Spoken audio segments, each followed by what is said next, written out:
بسم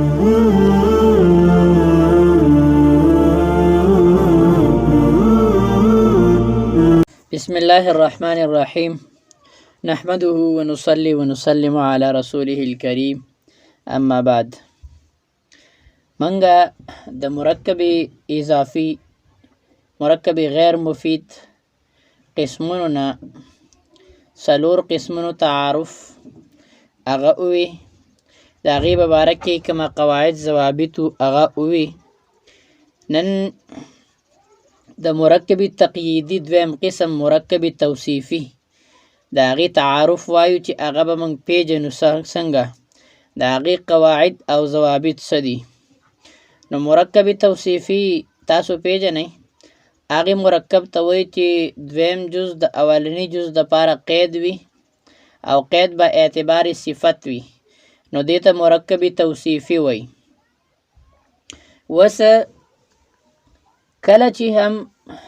صيغه صفت راشي نو هغه د موصوف مطالبه کوي چې زما د پاره یو ذات پکار دی چې زه د هغې د پاره صفت جوړ شمه وس دغه موصوف که یو صيغه صفت رااله نو کله ناکله دغه موصوف مذکور او کله محذوفي که مذکوري نو دا صيغه صفت د دغه موصوف په صفت باندې دلالت کوي او که محذوفي نو چون کی صيغه صفت تا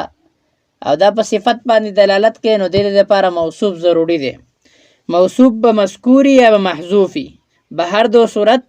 د دې لپاره موصوف ضروری دی د صيغه صفت لپاره موصوف ضروری دی مثلا ګوره اهدنا الصراط المستقيم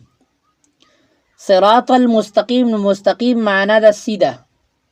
نو سیده صفت ته استقام يستقيم استقامة بیا مستقيم د صيغه صفت اسم فاعل صيغه ده او اسم فاعل صفات صيغه دي کنه لہذا د دې لپاره موصوف ضروری دی نو موصوف چون کې د دې لپاره الصراط ده او الصراط مذکور ده نو دا مثال شو د اغه صيغه صفت چې د اغه موصوف سي مذکوري اغه صيغه صفت چې د اغه موصوف سي مذکوري او کله نا کله د دې صيغه صفت موصوف چې کوي نو هغه محذوفي خو معنا چې کله من کو نو پته لګي چې دلته موصوف څه شه ده محذوف ته مثلا تاسو عبارات په قدري کې عبارات یا د هدايه عبارت ته القصاص واجب لقتل محفوظ الدم لقتل محفوظ الدم نو اذكر القصاص واجب لقتل محفوظ الدم محفوظ ضد دم چې څوک محفوظ الدم دا غي د قتل قصاص واجب دی وس محفوظ تاسو ته پته ده چې محفوظ الدم دا دواړه مضاف مضاف الیه ملاوشي او دا صفت جوړیږي او محفوظ د مفعول صيغه ده او مفعول د صيغه صفات نه ده ده کنه ده لہذا د دې لپاره موصوف ضروری دی نو وس موصوف به موږ سره وباسو چې محفوظ الدم سي انساني کنه سړی کنه نو موږ بدیل راوباسو اي الرجل لقتل الرجل محفوظ الدم لقتل الرجل محفوظ نو محفوظ الدم د الرجل لپاره صفت جوړ شو په خبره باندې پوه شوي کله نا کله موصوف حذف کولای شي موصوف حذف کولای شي مثلا په قران مجید کې مونږ وایو ان اعمل سابغات ان اعمل حالانکه سابغات صيغه صفت تا صيغه دا موصوف نشي جوړېدای کنه نو لہذا د دې لپاره موصوف څه شي دی ضروری دی موصوف نو دې لمن موصوف روباسو زروعا سابغات زروعا سابغات خبر باندې پوه شئ او کله نا کله صفت حذف کیږي موصوف موجودي موصوفه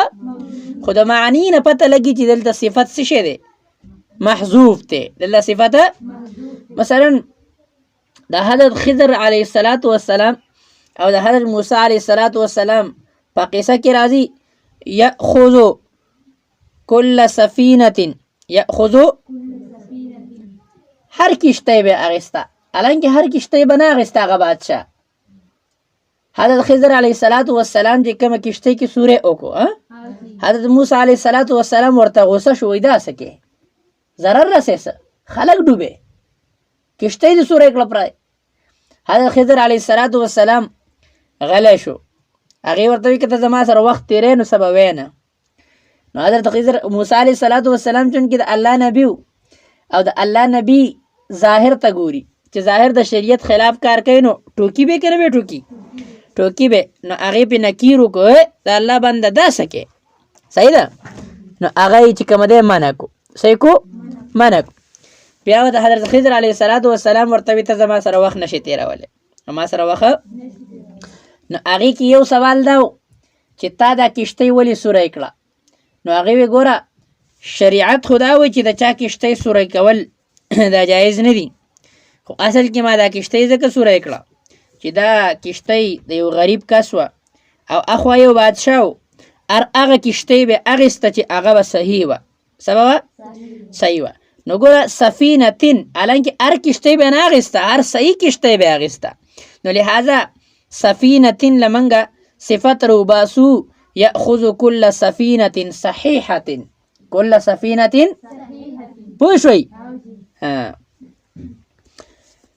د موصوف صفت په باره کې قاعده او ضابطه دا ده چې 4 څیزونه چې کومه دی نو هغه عمومي صفت جوړیږي چې کوم ځای کې راشي عمومي څه جوړیږي صفت په هغې کې یو څیز دی مشتق څه څیز دی مشتق خو کومه مشتق دی مشتق خو پېژنې که نه هغه مشتق دی چې په ذات مع الوصف باندې دلالت کوي په ذات باندې هم دلالت کوي او په صفت باندې هم څه کوي دلالت کوي نو دغه به جوړیږي څه شی صفت به جوړیږي څه به جوړیږي صفت ګوره ضاربون دا صیغه صفت ته اسم فاعل له او اسم فاعل د صفات صيغه ده که نه ده ده لیکن ضاربون صرف په صفت وهل والا یعنی وهل دا یو صفت دی که نه وهل کول خو دا صرف په وصف باندې دلالت نه کوي بلکې په ذات باندې هم دلالت کوي وهل والا وهلو نو په ذات باندې هم دلالت وکړو او په صفت باندې هم دلالت وکړو صفت باندې هم دلالت ځکه چې ګوره ضاربون نه موږ مطلب سالو والو والا که نه نو والو والا خو به یو فرد ذات به یې که نه که نه د اسمان نه وال کېږي ذات به یې که نه او صفت هم دی صفت به معنا وهل کول دا صفت دی که نه ده صفت دی نو لہذا چې کله یو صیغه راشي او صیغه په 2 څیزونو دلالت کوي په ذات هم دلالت کوي او په وصف هم دلالت کوي نو دا به څه جوړیږي صفت به جوړیږي څه به جوړیږي صفت خبره باندې پوه شوئ مثلا رجل ضاربون رجل ضاربون نو رجل ضاربون چې کومه دی د رجل څه شی دی صفت دی ولې صفت دی ځکه صفت دی چې دلته ضاربون دا اسم مشتق راغلی دی څه راغلی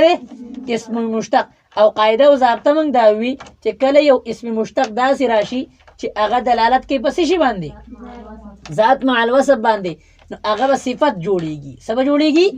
صفت پوه شوئ اچھا دویم دا دی چې اسم جامد به هم صفت جوړیږي اسم جامد به هم خو یو شرط د دې دپاره دا دی چې اسم جامد به هله صفت جوړیږي چې دا د مشتق په معنا کې د مشتق په معنا کې په خبره باندې پوه شئ که د مشتق په معنا کې نه نو دا صفت نشي جوړېدی صفت نشي جوړېدی اوس د دې څو صورتونه جوړیږي د جامد مثلا اولنی صورت دا دی چې اسم اشاره بی څه شی بی اسم اشاره مثلا منګه وایو مررت بزید هذا مررت بزید هذا اوس د دې معنا من کو من د زید خواته تیر شو کومه زید المشار الیه المشار د کوم طرف ته چې اشاره شوې ده د کوم طرف ته چې اشاره شوې ده نو ګوره د هاذا دا د مشار الیه په معنا کې دی که نه دی؟ دی که نه دی؟ دی. او مشار دا صيغه د صفت ده که نه ده؟ مشتق دی که نه دی؟ دی. لهذا چې مشتق شو او دا د مشتق هم معنا شو او دا چونکه اسم اشاره جامد ده که نه؟ اسم اشاره جامد ده که نه؟ هدې نه څه په خپله دا اسم اشاره څه نه وتې ده؟ هدې نه څه وځي؟ نه. نو لهذا جامد ده او چې کله موږ ووي چې جامدي نو د دې دپاره شرط دا دی د صفت جوړېدو دپاره چې دا به د مشتق هم معنی د مشتق او د دې معنا به یو شاني که معنا یو شان نو صفت به جوړېږي. پوه شوې په دې مثال؟ اچھا دویم صورت د دې دا دی چې ذو لفظي کله به معنا د صاحب راشي به معنا د والا راشي سراشي والا نو په دې صورت کې به دام صفت جوړیږي. دام څه جوړیږي؟ مثلا وفرعون ذو الاوتاد نو ګوره ذو الاوتاد مثلا صاحب الاوتاد دلته ذو به معنا والا دی که نه؟ لهذا دا به صفت د ما قبل د پاره جوړیږي. خبر باندې پوه شوئ؟ اچھا کله چې اسم موصول راشي څه شی راشي؟ اسم موصول نو دا ام او د دین وروستو چې کومه فعل لازي او دا د مشتق په معنا کې د څه په معنا کې؟ د مشتق صيغه صفت په معنا کې یعنی مشتق صيغه صفت په معنا کې نو دا به هم څه جوړیږي؟ صفت. مثلا ګوره جاء الرجل الذي اجتهد بمعنى مجتهد هغه سړی رالی چې څه شی دی؟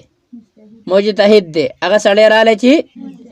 نو ګوره الذي اجتهد دا صفت جوړیږي د الرجل دپاره د څه دپاره؟ په خبره پوه شوئ؟ اچھا کله ناکله به اسم عدد راځي. څه به راځي؟ اسم عدد او هغه اسم عدد به د ما قبل دپاره څه جوړیږي؟ صفت. مثلا جاء رجال أربعة صحیح ده؟ نو د دې معنا ده جاء رجال متعددة بأربعة نو أربعة د متعددة یعنی متعددة په معنا کې ده که نه ده؟ د صيغه صفت په معنا کې ده که نه ده؟ لهذا دا به څه جوړیږي؟ صفت به جوړیږي. کله ناکله به اسم منصوب راشي او اسم منصوب به د ما قبل دپاره څه جوړیږي؟ صفت. مثلا ګورئ رأيت رجلا دیرویا ما یو دیروجه ولیدو یو داسې سړی مې ولیدو چې دیروجه و څه شی و؟ نو ګوره دیروجیا صحیح ده؟ دیروي دا اسم منصوب دی که نه دی؟ دی. نو دا د رجل دپاره صفت جوړیږي د رجل دپاره. په خبر باندې پوه شوئ؟ او کله ناکله یو لفظ به راشي هغه به دلالت کوي په تشبیه باندې چې کله ناکله یو داسې کلمه راشي چې دلالت کوي په څه باندې نو هغه به صفت جوړیږي. څه به جوړیږي؟ ګوره موږ وایو رأیت رجلا اسدا وس اسدا دا په تشبیه دلالت کوي که نه کوي؟ کوي. نو یو سړی خو شیر نشي کېدی که نه؟ که کېدی شي بلکې شجاع کېدی شي او شجاعت دا چې کومه دی نو دا صفت دی که نه دی؟ لهذا که داسې لفظ رالی چې دلالت یې کوو په څه شي باندې؟ په تشبیه باندې. په څه باندې؟ نو په هغې صورت کې به دا څه جوړیږي؟ صفت به جوړیږي. څه به جوړیږي؟ صفت به جوړیږي. په خبر باندې پوه شوئ؟ اچھا او کله ناکله به ما نکره راشي او د ما نکرې نه به مراد وي ابهام. څه به مراد وي؟ ابهام. نو په دې صورت کې به هم دغه ما صفت جوړیږي د ما قبل کلمې دپاره. ګورئ من کله ناکله وایو که نه اکرم رجلا ما د کم یو سړي اکرام وکړه. دلته ما نکره ده ما پوه شوې که نه د دې نه بالکل عام مراد دی عام مراد دی که نه دی دی چې عام تی مراد دی نو اکرم رجلا ما نو دا ما د ما قبل دپاره څه جوړېږي صفت ځکه چې دا ما نکره ده او د نکرې نه مراد څه شی دی ما نکره ده او د هغې نه مراد څه دی ابهام دی څه شی دی خاص سړی خو نه دی مراد که نه کم یو عام سړی مراد دی نو لهذا چې کله ما راشي او د دې نه مراد ابهامي نو په دې صورت کې به دا د ما قبل دپاره څه جوړېږي صفت خبره باندې پوه شوئ اچھا یو بله اسم جامد دا دی چې کله لفظ کل او لفظ ایو راشي لفظ کل او لفظ ایو راشي نو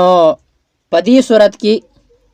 دا کل به د ما قبل دپاره څه جوړېږي صفت جوړېږي مثلا انت الرجل انتر ته سړی څه شی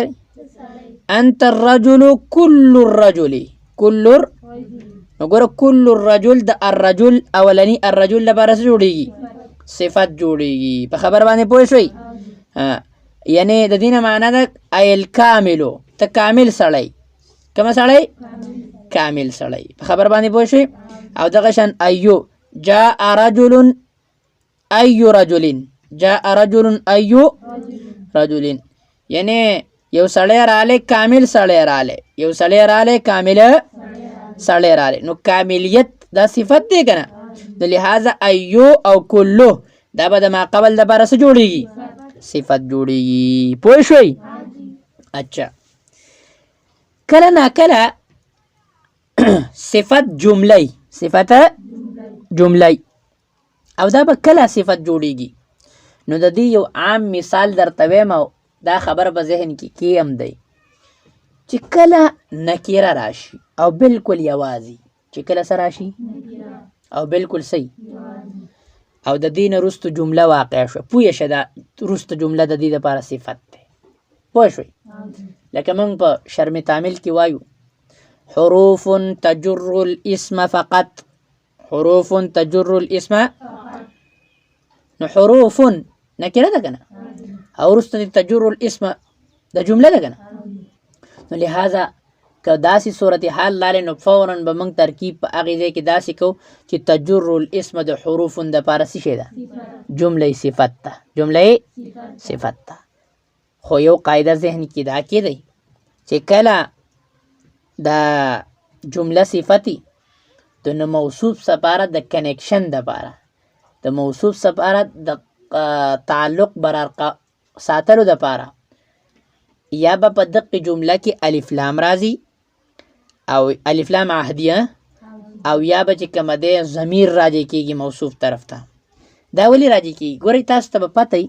چې جمله یو جدا شی دی یو جدا صوبه ده داسې ده که نه ده نو د جملې چې کله موږ موصوف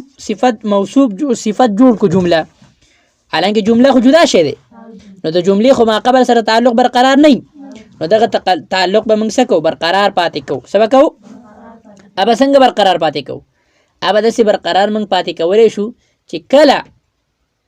دې ته ضمیر راجع کو یا الف لام عهدي راوړو د تعلق دپاره الف لام